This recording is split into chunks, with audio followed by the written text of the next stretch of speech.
Hello everyone, good morning. இன்றைக்கி நான் உங்கள்கிட்ட ஷேர் பண்ண போகிற ரெசிபி ஒரு பாலக் ரைஸ், பாலக் புலாவ், இல்லைன்னா ஒரு கீரை சாதம், எப்படி வேணால் சொல்லலாம். ஒரு ஹெல்த்தியான ஒரு ரைஸ் ரெசிபி, ஒரு குவிக்காக ஈஸியாக கிட்ஸுக்கு லஞ்ச் பாக்ஸுக்கு செஞ்சு அனுப்பிடலாம். வித்தின் ஒரு 30 மினிட்ஸ்க்குள்ளார நம்ம இதை செஞ்சிடலாம். ரொம்ப ஹெல்த்தியான ரைஸ் ரெசிபி, ட்ரை பண்ணி பாருங்கள். இந்த பாலக் ரைஸ் பண்ணுறதுக்கு நான் வந்து ஒரு பஞ்ச் பாலக் எடுத்திருக்கேன். அந்த பாலக்கை நல்லா க்ளீன் பண்ணிவிட்டு அதோட காம்பை நீக்கிடலாம். வாஷ் பண்ணி நம்ம லீவ்ஸ் எல்லாம் க்ளீன் பண்ணியாச்சு. இப்போ ஒரு மிக்ஸி ஜாரில் இந்த பாலக் லீவ்ஸை சேர்த்துக்கலாம்.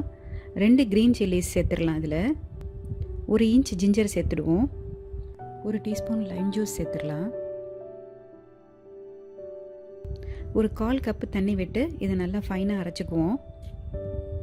1 கப் ரைஸ் நம்ம குக் பண்ணி எடுத்து வச்சுக்கலாம். அதை கம்ப்ளீட்டாக ஆற விட்டுருவோம். ஒரு கடாயை ஹீட் பண்ணிவிட்டு அதில் 1 டேபிள் ஸ்பூன் ஆயில் சேர்த்துடலாம்.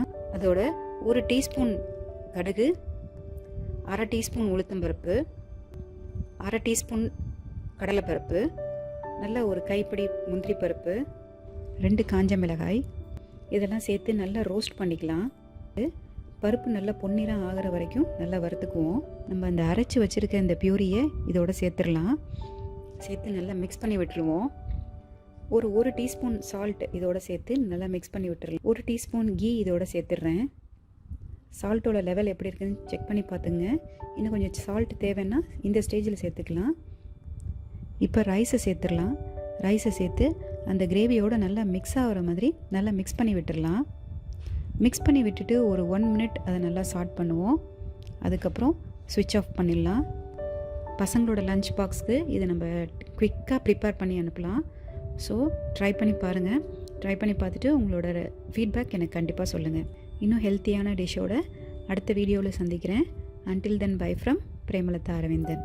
பாய்.